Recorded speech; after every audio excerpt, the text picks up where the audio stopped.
Ya, meskipun perebutan posisi 3 sering disebut-sebut sebagai laga hukuman, tetapi masih ada yang dipertaruhkan, yaitu gengsi dan juga penghargaan individu. Ya. Jadi kalau mau dibilang penting nggak penting, ya tetap penting juga sebenarnya kan. Apalagi nih 2 raksasa Eropa juga, ada Perancis dan juga Inggris. Kalau kita ngomongin soal tempat ketiga, menurut saya lebih pantas dibilang sebagai laga hiburan juga begitu ya. Karena kompetitifnya seharusnya masih ada. Tapi lebih lengkapnya kita bahas langsung ya dengan narasumber yang sudah bergabung bersama kami pagi ini.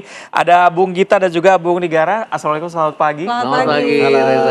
Om Nik, Bung Gita. Saya langsung ke Bung Gita deh. Bung Gita gimana kalau tadi malah bilang laga ketiga ini seperti hukuman, saya pandangannya lebih ke hiburan aja gitu. Kompetitifnya tetap masih ada gak sih? Sebenarnya kompetitifnya ada buat beberapa negara ya. Contohnya Kroasia tahun 98 ngalahin Belanda karena Kroasia kan dianggap kejutan saat itu ngalahin Jerman di perempat final. Mereka kan kalah di semifinal tapi pasti pengen membuktikan bahwa mereka bisa lah jadi juara 3. Kemudian tahun lalu Kroasia lawan Maroko kan dua-duanya pengen jadi juara 3. Artinya kalau negaranya bukan negara atas sepak bola biasanya ngotot. Kemudian kalau dilihat jumlah gol dari tahun 86 itu kan rata-rata 3,8 gol.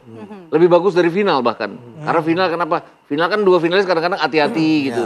Makanya hasilnya kadang-kadang 0-0. Baru 2 final terakhir kan hasilnya 4-2 dan 3-3. Ini yang bikin perebutan tempat ketiga tuh masih oke gitu. Apalagi kalau tahun ini akan ada Mbappe yang 8 gol, ada Kane, Bellingham yang 6 gol. Pasti ingin membuktikan bahwa mereka bisa menambah pundi-pundi gol mereka. Tapi perebutan tempat ketiga kan pernah pelatih ini 2 kali tahun 82 86 tuh nggak mau main di perebutan tempat ketiga. Biasalah ya Bang, bintang kan artinya menolak gitu. Dia lebih ingin duduk di bangku cadangan, membiarkan para pemain juniornya yang main. Jadi ada juga penolakan beberapa pemain bintang untuk tidak bermain di perebutan tempat ketiga. Kalau Om Nik ngelihatnya seperti apa? Seberapa penting sih pertandingan perebutan juara 3 ini untuk Perancis dan juga Inggris? Saya kira ini sangat penting bagi Inggris maupun bagi Prancis. Kenapa? Karena orang bisa main ke Piala Dunianya kan susah. Ya kan? Fakta yang nggak bisa kita sanggah gitu loh. Jadi peringkat ketiga ini buat saya ya, tetap merupakan gengsi yang sangat besar. Bayangin kita nomor 3 loh di dunia. Ini kan sesuatu yang sangat luar biasa, Reza. Jadi kalau ada orang bilang hiburan, ya nggak apa-apa. Itu pendapat orang kan. Nggak ada masalah juga. Nggak perlu kita perdebatkan gitu. Cuma bagi saya, mau masuk ke Piala Dunia aja susah setengah mati. Nah sekarang dapat peringkat ketiga. Memperebutkan posisi peringkat ketiga, ya luar biasa lah gitu. Karena nomor 4 pun luar biasa gitu. Jadi ini udah yang masuk semifinal ini tim-tim the best of the world gitu. Nggak bisa kita sanggah itu. Gitu loh. Apalagi di dalamnya ada isi perebutan sepatu emas yang masih berpeluang untuk sejumlah pemain. Apalagi itu gitu kan. Itu juga menjadi sesuatu pemicu bagi Mbappe khususnya maupun Kane sama Bellingham. Itu juga menjadi sesuatu yang bukan nggak mungkin bisa mereka raih gitu. Kan ini prestis banget gitu loh. Orang bisa jadi mengantongi mencetak gol terbanyak, dapat Golden Boot, kan luar biasa gitu. Nah sementara orang setengah mati mau ke situ. Halangannya banyak. Kan banyak bintang tuh yang nggak sukses di Piala Dunia. Banyak bintang yang di luar itu bikin gol luar biasa di Piala Dunia nggak berfungsi. Contoh misalnya Ronaldo lah gitu. Ronaldo kan nggak pernah bisa sukses di Piala Dunia. Ya kan, itu fakta yang nggak bisa kita sanggah. Jadi posisi ketiga atau keempat bagi saya pribadi itu sangat penting. Oke, permainannya akan seperti apa nanti? Kalau misalnya final kan pasti banyak perhitungan. Apakah mereka akan lebih loose, lebih bermain dengan tenang begitu tanpa banyak beban? Memang kalau hitung-hitungan itu feeling sex lebih ini. Jadi tadi kalau kita mengatakan banyak ada bintang yang menolak, memang mungkin bisa. Maksudnya mungkin waktu itu dia nggak mau main di situ, memberi kesempatan pada yang muda. Mungkin juga dia ngerasa kecewa, harusnya gue mainnya di final bukan di sini. Final perebutan juara kan. Jadi itu banyak versi lah ya. Tapi paling tidak posisi ketiga keempat posisi yang terbaik, dan bagi Mbappe, Kane dan Bellingham ini peluang untuk bisa mencabut itu, gelar itu gitu. Iya, Bung Gita, kalau Anda melihat jalannya permainan akan seperti apa? Apakah sependapat dengan Om Nik bahwa tetap akan dilakukan dengan performa yang terbaiknya, atau justru lebih santai, lebih rileks lagi, tidak ada lagi beban? Harusnya iya ya. Tekanan pasti nggak ada. Nggak seperti mereka main di final. Itu tadi kenapa jumlah gol dari tahun 86 kan 3,8 dibandingkan dengan final yang cuma 2,7. Artinya kenapa? Ini lebih lepas mainnya. Artinya mereka nggak beradu strategi untuk menjaga permainan mereka, tapi mereka lebih bermain lepas. Kemudian sekarang kan Mbappe kalah dari Messi ya. Dengan jumlah assist, gol Ya, sama. ya. Dan Messi kan masih dibilang akan sulit mencetak gol di final. Ini kesempatan Mbappe untuk bikin 1-2 gol. Mereka setidaknya dia gagal bersama negaranya, tapi dia jadi top scorer. Artinya tahun lalu kan dia 4 tahun lalu dia top scorer. Tahun ini kalau top scorer kan itu pertama kalinya ada pemain yang back to back jadi top scorer. Dan ini kesempatan Mbappe. Jadi ya ada gengsinya juga. Contohnya lah tahun 90, Bang Nik kan liput tuh. Nah. Italia kalah di semifinal adu penalti dari Maradona dan kawan-kawan. Kesempatan untuk menunjukkan kepada negaranya mereka hebat kan di perebutan tempat ketiga lawan Inggris seperti itu. Dan itu pertarungan tempat ketiga yang bagus sekali tuh. Italia menang 2-1 waktu itu. Oke. Bung Gita, evaluasi apa sih yang harus dilakukan oleh tim Prancis nih untuk memperbaiki permainannya? Kemarin sih Perancis tuh bukan jelek mungkin ya, dibikin jelek sama Spanyol. Bukan dibikin jelek, melempem. Jadi kan kalau sepak bola kan degree of comparison ya. Begitu yang lawannya lebih hebat satu Iya. udah. Kemarin kan Spanyol kan emang tukang kontrol ya. Artinya. Ini kalau zaman sekarang tuh mama freak gitu kan ya. Yang kontrol semua kehidupan. Ya mereka 90 menit itu kontrol semua kehidupan. Portugal dikontrol, Prancis dikontrol. Mereka cuman mentok waktu lawan Tanjung Verde itu karena Fosinha yang luar biasa kan. Iya. Tapi sebenarnya kan mereka menguasai jalannya pertandingan. Jadi saya penguasaan lihat bola. sih evaluasinya lebih motivasi mereka untuk pertandingan ini. Kan belum apa-apa Tuchel udah bilang bahwa ini bukan pertandingan yang diinginkan oleh dia karena pertemuan tempat tiga. Dari Perancis nggak ada keluar kalimat itu. Jadi saya pikir motivasinya lebih ke Perancis. Tapi kira-kira apa kelemahan Prancis yang bisa dieksploitasi oleh Inggris dan sebaliknya, apa kelemahan atau titik lemah Inggris yang bisa dimanfaatkan oleh Prancis? Kalau kelemahan Perancis jelas yang semifinal kemarin ya. Artinya sisi sayap kiri, back kiri dan back kanan mereka kan gampang ditembus tuh oleh Spanyol. Itu harus dimanfaatkan oleh dua sayap Inggris. Kemarin kan Inggris bikin golnya lawan Portugal itu kan dari sisi sayap juga. Mungkin itu. Kalau Inggris ya jangan salah strategi aja Portugal. Iya. Kemarin kecepatan masukin pemain bertahan. Kecepatan bertahan ya Iya, kemarin. dia bilang kan dia pakai 5 pemain bertahan. Sebenarnya 6 pemain bertahannya. Itu kan mengurangi pemain midfield yang buat bawa bola. Itu yang Ya bikin mereka sebenarnya terlalu percaya diri. Iya, terlalu percaya diri. Udah gol satu langsung bertahan. Iya. Enggak, memang sebetulnya gitu, tapi kan waktunya masih panjang. Itu persoalannya gitu. Cuma kan kita nggak tahu mereka punya pemikiran Iya, apa. betul. Cuma analisa kita sebagai orang luar yang ngerasa ngapain kok cepet amat sih merubah posisi baru menang satu, masih panjang, harusnya kan bermain dulu lah yang gitu. Iya, tetap Nggak salah pressing sebenarnya dulu. Tuchel, nggak salah mungkin dari strategi. Tapi jadi kayak apa ya? Kayak pelatih kayak kita anak SMA ngelatih begitu menang kita pakai pemain bertahan, begitu kita ketinggalan lagi pakai pemain penyerang masuk. Jadi kayak bingung sendiri. Nggak, Jadi itu mungkin gini, mungkin inget tahun Olimpiade 56 kita lawan Uni Soviet. Kita kan main 10 orang main di belakang, pakai Soviet bisa 0-0 waktu kita menahan Soviet. Jadi bukan ya hebat kita bisa 0-0 hebat. Cuma kita mainnya emang betul-betul digempur habis-habisan gitu loh. Makanya waktu playoff kita kalah 4-0 nggak pernah diceritain. Yang diceritain itu aja, yang 0-0 lawan Soviet. Indonesia juga hebat maksudnya. Iya. Oke, Bung Nik, kalau Inggris sendiri apa aja yang sebenarnya harus bisa diperbaiki dalam permainan nanti? Saya kira saya sependapat dengan Bung Gita ya, karena ini pertandingan lebih rileks, lebih lepas gitu. Jadi saya kira Inggris tetap akan melakukan pressing yang sangat berat gitu kepada lawan seperti selama ini dia lakukan gitu. Cuman seperti apa pertahanan mereka ini juga yang jadi persoalan. Karena kemarin terlalu percaya diri, belum udah nurunin pemain bertahan, ini juga yang akan jadi perbaikan untuk dia. Kalau dia melakukan itu saya kira akan berat juga. Nah, bagaimana karena Perancis ini bukan tim yang abal-abal gitu. Ini sesuatu tim yang ya mereka udah ketemu berpulang kali lah. Berpuluh kali ketemu gitu kan. Jadi mereka udah sama-sama paham lah untuk melakukan sesuatu. Jadi saya kira Inggris akan bermain tetap seperti main-main sebelumnya, melakukan pressing yang sangat ketat kepada lawan. Gitu. Tapi banyak pihak yang menilai sepanjang turnamen kalau dilihat secara kalkulasi performa Prancis ini lebih konsisten dan lebih kuat. Apakah Anda sepakat? Iya betul, saya kira iya. Dan saya melihat meskipun ada Mbappe bukan sentral gitu. beda dengan Portugal di mana Ronaldo tuh jadi sentral. Ya. Nah, Argentina aja ini kan bagus bener Messi. Messi tuh bisa ngangkat tim loh gitu. Padahal dia star gitu. Perlakuan di luar lapangan ya saya menganggap dia nggak sebaik Mental ya. itu. Tapi kalau di lapangan dia bisa ngangkat tim. Nah, karena ini Spanyol sama Inggris kalau jadi Spanyol.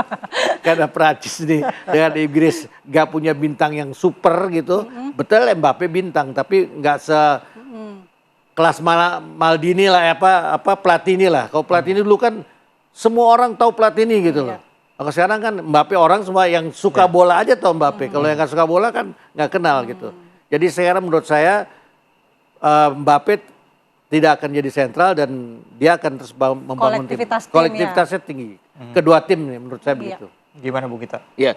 Kalau Mbappe kan beda dengan Mbappe di Real Madrid ya. Mbappe di Real Madrid itu kayak apa ya? Kayak nggak respect sama pelatih gitu. Ngerasa lebih besar dari pelatih. Pelatih yang kemarin di Real Madrid ya. Itu makanya Jose Mourinho dimasukin ke Real Madrid biar Mbappe-nya nurut mungkin ya.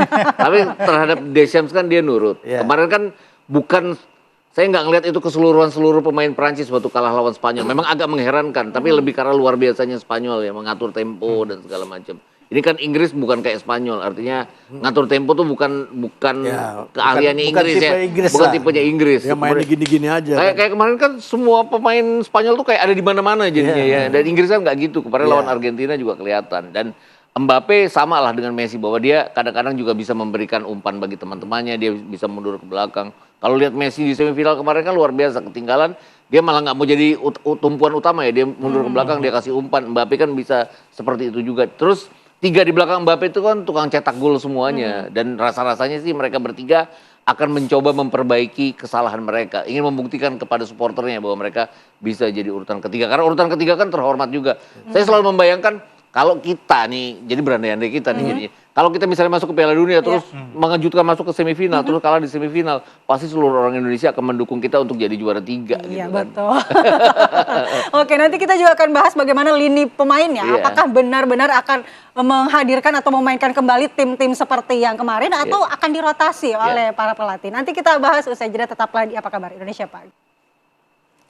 Sebelum membahas pertemuan-pertemuan sebelumnya yang ternyata sudah 3 kali dan ini kali keempatnya, saya tadi mau menyambung pertanyaan gantung ke Bung Gita ya. Kalau berbicara mengenai line up, apakah kira-kira akan memberikan menit bermain untuk pemain-pemain muda yang ada di bangku cadangan atau tetap mempertahankan skuad terbaiknya nih untuk perebutan posisi ketiga? Kalau Deschamps berani harusnya ada N'Golo Kante, tapi nggak tahu apakah dia berani karena masalah perseteruan antara Kante dan Mbappe pasti akan dijaga oleh Deschamps.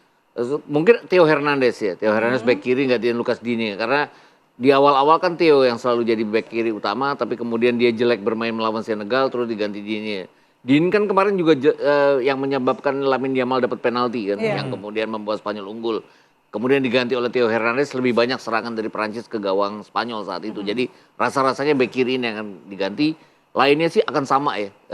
Adrien Rabiot, Tchouaméni mungkin akan dimainkan di sana. Lain-lainnya pasti 4 di depan kayaknya nggak tergantikan ya. Kalau mereka ingin jadi merebut urutan ketiga, harusnya 4 pemain itu dan juga 4 Saliba yang pasti nggak bisa main ya. Karena punggungnya harus dioperasi, akan istirahat 4-5 bulan.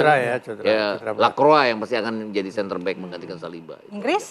Inggris suka aneh nih Inggris itu.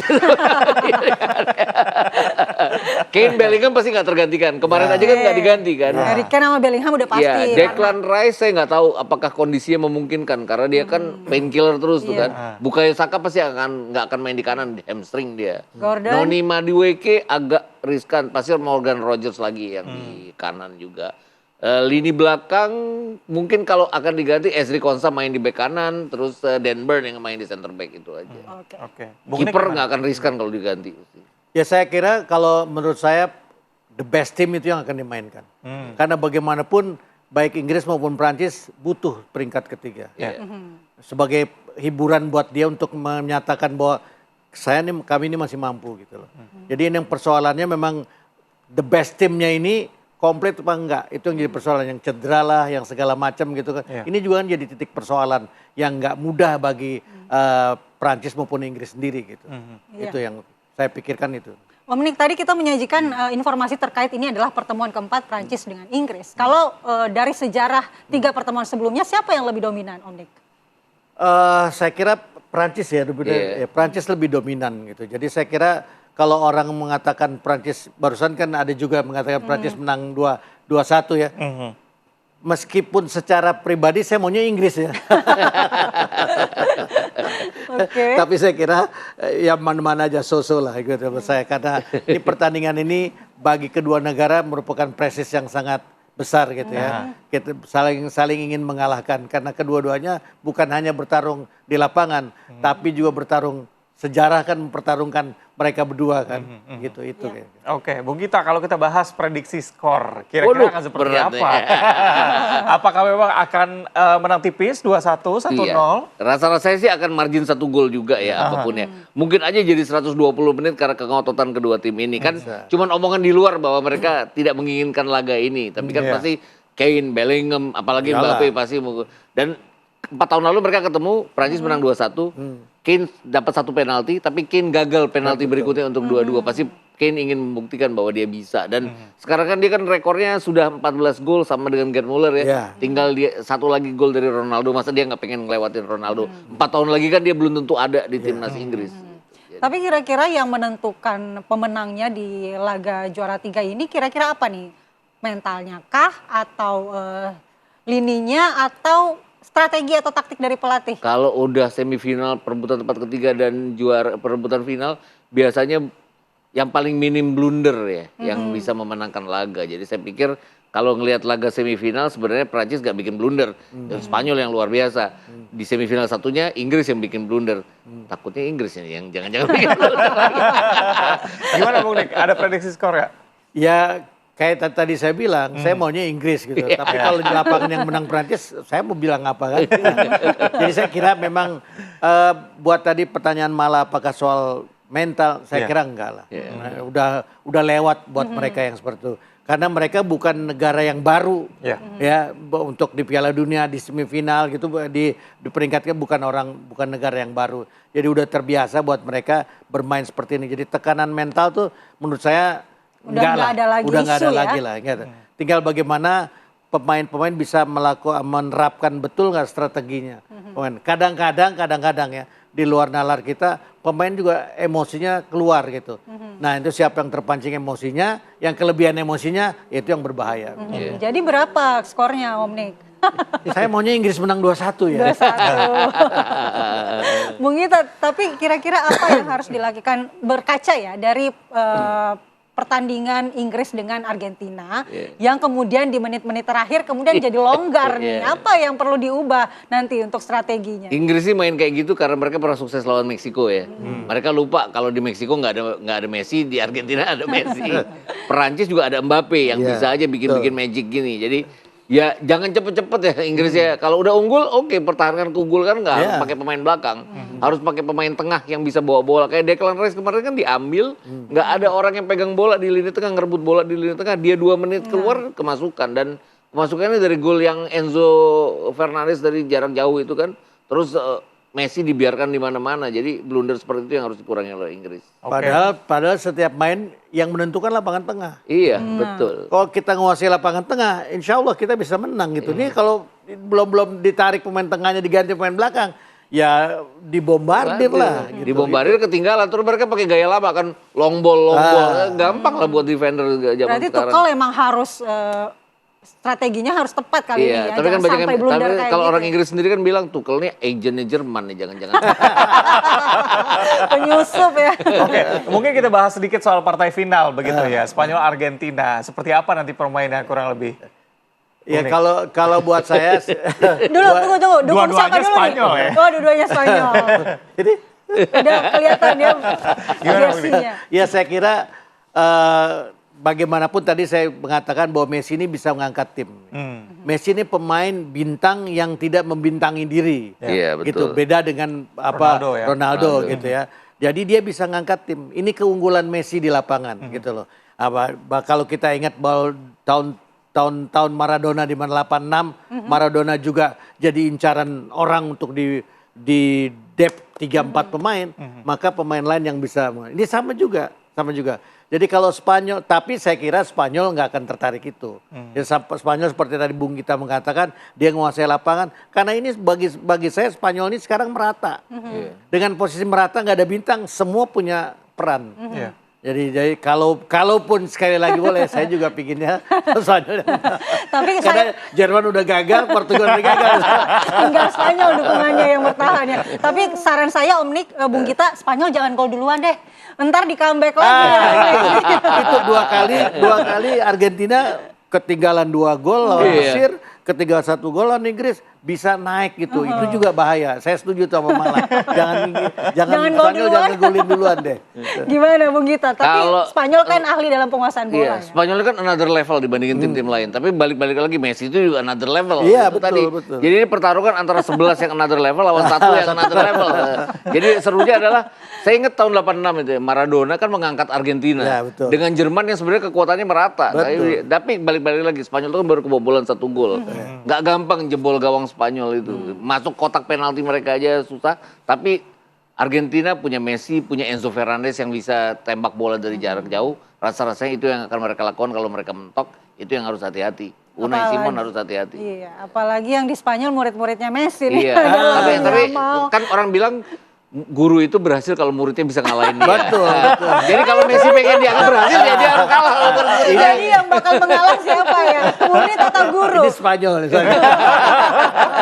Mati-matian ya Spanyol ya. Tapi apapun itu kita akan menyaksikan dulu nih Iya. partai ketiga malam hari ini atau besok Besok dini subuh, hari begitu subuh. ya. Terima kasih. Tapi gini, Ya. kan tahun 90 Jerman menang unggul atas Argentina kan. Nah, Spanyol mesti niru itu. Niru Jerman. Waktu itu Maradona juga nggak bisa ngapa-ngapain. Gitu. Dan ini buat Messi ini partai tahun 2016 dia tuh kan mundur dari tim nasional karena gagal di Copa America. Oke. Dia gagal adu penalti lawan Chile, ada Alexis Sanchez waktu itu. Dia gagal adu penalti, tak soalnya dengan penalti Argentina ini meleset dia, mainnya di stadion final ini. Nah, Itu dia. Apakah sejarah ada akan traumatik. berulang? Oke, kita nantikan sama-sama ya partai ketiga dan juga partai finalnya. Terima kasih Bung Gita dan juga Sama-sama. Om Nik. iya.